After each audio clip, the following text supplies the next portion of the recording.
Bismillahirrahmanirrahim. Assalamu alaikum wa rahmatullahi wa barakatuhu. 30 суроо 30 жооп.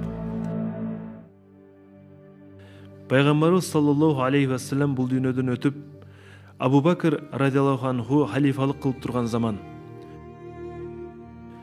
Бир күнү Шам өлкөсүнөн христиан динине кызмат кылган кечилдердин башчысы 1000 жолдошун ээрчитип келип калат.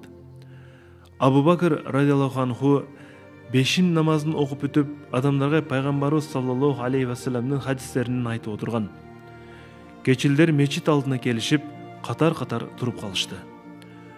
Анан алардын жол башчысы Абу Бакрга карап: "Сага салам болсун, о Мухаммаддын халифасы" деп салам айтты. Туура жолго түшүп, улуу затка баш ийип, чыныгы пайгамбарды ээрчигендерге салам болсун деп жооп кайтарды. Андан соң эмне жумуш менен келип калдыңар деп сурады Абу Бакр. Ата бабаларыбыздын китептеринде жазылган кээ бир суроолорго жооп алуу үчүн келдик.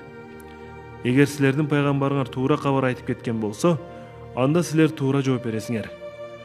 А эгер силер туура жооп берсеңер, анда биз да силер ээрчиген пайгамбардын динин ээрчийбиз деп кечил келген себебин түшүндүрдү. Эмнени кааласаңар ошону сурагыла. Биз жооп берүүгө даярбыз деп жооп берди Абу Бакр токтолбостон. Абу Бакрдын сөзүнөн кийин кечил ага жакын келип, суроолорду катары менен айта баштады. Биринчи, өз денесинен өз атын угат. Бул эмне? Мен жана менин артымда тургандар эмне үчүн келишти? Биз эмнелерди ала келдик? Аллах Таалага сүйлөгөн 14 нерсе эмне? Жаны жок, бирок дем алат. Бул эмне? Кайсы суу асмандан түшкөн эмес, жерден да чыккан эмес? Жер бетинде эң биринчи өлтүрүлгөн ким? Шамал жыгып кеткен эң биринчи дарак кайсы? Аллах Таала өзү жаратып, кайра ал жөнүндө сураган нерсе эмне? Өзү бейишке кирген, бирок анын амалын кылуудан пайгамбарлар тыйылган. Бул эмне? Эти да, каны да жок, бирок сүйлөйт. Бул эмне? Азы да, көбү да арам. Бул эмне? Бир элчи бар, ал пайгамбар да эмес, инсан да эмес, жин да эмес. Буга эмне дейсиң? Эркек адам жылаңач, кийими жок аялга карап сүйлөйт, бирок күнөөкөр болбойт. Мунун сыры эмнеде? Бир амал бар, аны аткаруу да арам, аткарбай коюу да арам. Бул кайсы амал? Муса пайгамбарды ким эмизген жана канча жолу эмизген? Аллах Таала Муса пайгамбарга кайсы күнү сүйлөгөн? Адам атанын узундугу канча болгон? Адам ата канча жыл жашаган? Аллах Таала аян түшүргөн, бирок ал пайгамбар эмес. Бул эмне? 5 нерсе бар. Ичип жейт, бирок жегенин алдынан да артынан да чыгарбайт. Буга эмне дейсиң? 2 дене бар. Алар бирге өлөт, бирок бири арам, бири адал болуп калат. Бул эмне? Куранда Аллах Таала кайсы канаттуулардын атын атаган? Бир эркекке талак кылбастан туруп эле аялына жакындоо бир канча убакытка арам болуп калат. Эмне үчүн? Өзү өлүп башканы тирилткен жандык кайсы? Күнчыгыш менен батыштын аралыгы канча? Асман менен жердин аралыгы канча? Ат кишенегенде эмне дейт? Короз кыйкырганда эмне дейт? Төө боздогондо эмне дейт? Кечил суроолорун берип бүтүп, ким жооп бере алат дегенсип күтүп калды. Бир аз жымжырттыктан соң: "Мына суроолорду баарын уктуңарбы?" деп сурады Абу Бакр жанындагылардан. "Ооба, баарын уктук" дешти алар. Мындай учурда Алинин жардамы керек. Мен пайгамбарыбыздын саллаллаху алейхи ва салламдын "Мен илимдин үйү болсом, Али анын эшиги" деп айтканын укканмын. Алини батыраак таап чакырып келгиле деди. Бир топ адамдар дароо аны таап келүүгө жөнөп кетишти. Анын кайсы бир жумуш менен шаар сыртына кеткенин уккан Салман Фарси аны шаардын сыртынан тапты. Али радиаллаху анху анын саламына жооп бергенден кийин: "Шамдан кечилдер келип калыштыбы?" деп сурады. Чочуп кеткен Салман: "О пайгамбардын иниси, сен аны кайдан билип алдың?" деди таңыркап. "Мага аны Аллахтын элчиси кабар берген болчу. Жүр анда, аларга баралы" деди күлүмсүрөп. Алар мечитке келген кезде адамдардын баары аларды күтүп отурушкан. Али радиаллаху анху аларга салам айтып, михрабтын жанына отурду да: Sen Шамдык Шархажил ибн Шархилсиңби деп сурады Кечилден. Мен атымды сага ким айтты деп таң калганын жашыра албады Кечил. Агамдын уулу Мухаммад саллаллаху алейхи вассалам сен жөнүндө кабар берген, деди Али аны тынчтандырып. Андан кийин Кечил баягы суроолорун дагы бир жолу кайталап айтты. Анын баарын кум коюп отурган Али Кечилге жакын келип отурду да, эгер мен бул суроолордун баарына толук жооп берсем, силер эмне кыласыңар, деди. Сен эмне десең биз ошого даярбыз, деди Кечил. Анда силер биздин динди кабыл кылып, келме келтирип көөлүк бересиңер, деди. Биз макулбуз, деди Кечил жылмайып.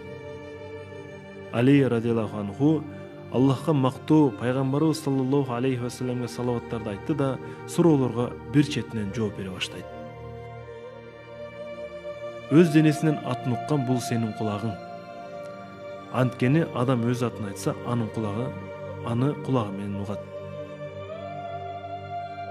Силер ислам дини туура динби же жалганбы деп текшерүү үчүн келдиңер. Ал эми силердин жаныңарда 1000 алтын жана 1000 күмүш теңге бар. Аллах Таалага сүйлөгөн 14 нерсе 7 жер жана 7 асман. Жаны жок, бирок дем алган бул атып бара жаткан таң. Аллах Таала айткан: "Дем алып бара жаткан таңга ант." Таквир сүрөсүнүн 18-аяты. Асмандан түшпөгөн жерден чыкпаган суу бул аттардын териси. Жер бетинде эң биринчи өлтүрүлгөн адам атанын баласы Хабил. Шамал жыгып кеткен эң биринчи дарак Саж дарагы, андан Нух пайгамбар кемесин жасаган. Аллах өзү жаратып, кайра анын эмне экендигин сураган нерсе Муса пайгамбардын таягы. Аллах Таала айткан: "Оң колуңдагы эмне, ыя Муса? Бул менин таягым.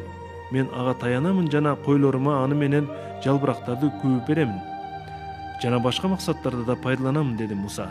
Таха сүрөсүнүн 17-18 аяттарынын мааниси. Өзү бейишке кирген, бирок анын амалын кылуудан башкалар тыйылган. Бул Юнус пайгамбар. Аллах Таала айткан: "Эми о Мухаммад, сен Раббиңдин өкүмүнө сабыр кыл. Балыктын ээси Юнус кылган амалды кылба." Калам сүрөсү 48-аят. Эти да каны да жок сүйлөгөн нерсе бул тозок. Аллах Таала айткан: "Ошол күнү биз тозокко капырларга толдуңбу дейбиз. Ал дагы барбы?" дейт. Каф сүрөсүнүн 30-аяты. Азы да көбү да арам болгон нерсе бул Талут дарыясы. Аллах Таала айткан: "Талут аскерлер менен чыкканда мындай деди: Аллах силерди суусаган мезгилиңерде бир дарыя менен сынайт. Ким андан ичсе, менден эмес, мени менен согушка барбайт. Ким андан ичпесе, ал мени менен согушка барат. Бирок ким кол менен бир ууртам гана ичсе, мейли, анын өз ыктыяры, кааласа калат, кааласа барат." Ал эми пайгамбар да, инсан да, жин да болбогон элчи бул Үпүп, Сулайман пайгамбардын заманындагы. Жылаңач, кийими жок аялга карап сүйлөп, бирок күнөөкөр болбогон эркек, көзү көрбөгөн адам. Аткаруу да арам, аткарбай коюу да арам болгон амал бул мас адамдын намазы. Муса пайгамбарды энеси 3 ай 3 күн эмизген, анан деңизге ыргыткан. Аллах Таала Муса пайгамбарга жума күнү сүйлөгөн. Адам атанын узундугу 60 чыканак болгон. Адам ата 1000 жыл жашаган. Аллах Таала аян түшүргөн, бирок ал пайгамбар да эмес, адам да эмес. Бул бал аарысы. Аллах Таала айткан: "О Мухаммад, сенин Раббиң бал аарыга минтип аян кылды. Үйүңдү тоолорго, дарактарга, адамдар жасай турган уяларга кургун." Нахл сүрөсүнүн 68-аяты. Ичкен жегенин чыгарбаган бешөө Адам ата, Хава эне, Салих пайгамбардын төөсү, Муса пайгамбардын таягы, Исмаил пайгамбардын кочкору. Бирге өлүп, бири арам, бири адал болуп калган эки дене асмандан сууга чуңкуган канаттуу балыкка урунуп, экөө тең өлүп, суу үстүнө чыгып калса, канаттуу арам, балык адал болот. Куранда ат аталган канаттуулар карга, үпүп, бөдөнө. эркек аялына жакындабоону шарт кылып касам ичип койсо, ошол убакытта ага жакындоо арам болуп калат. Өзү өлүп башканы тирилткен жандык Исраил коомундагы уй. Күн чыгыш менен күн батыштын аралыгы күн үчүн бир күндүк жол. Асма менен жердин ортосу зыян көргөн адамдын дубасы. Ат кишенегенде, "О Аллахым, мусулмандарга жардам берип, капырларды коркул" деп айтат. Короз кыйкырганда периштени көрүп, "О кайдыгерлер, Аллахты эстегиле" деп айтат. Төө боздогондо, "Мага Аллах жетиштүү, андан өткөн сактоочу жок" деп айтат. Али радиаллаху анху суроолордун баарына жооп берип, кечилдерден жооп күтүп унчукпай калды. Алар жооптордун баары туура экендигин мойнуна алышып, келиме айтып, мусулман болушту да, алып келген белектерин берип, өз жерлерине жөнөп кетишти. Ассаламу алейкум ва рахматуллахи ва баракатуху.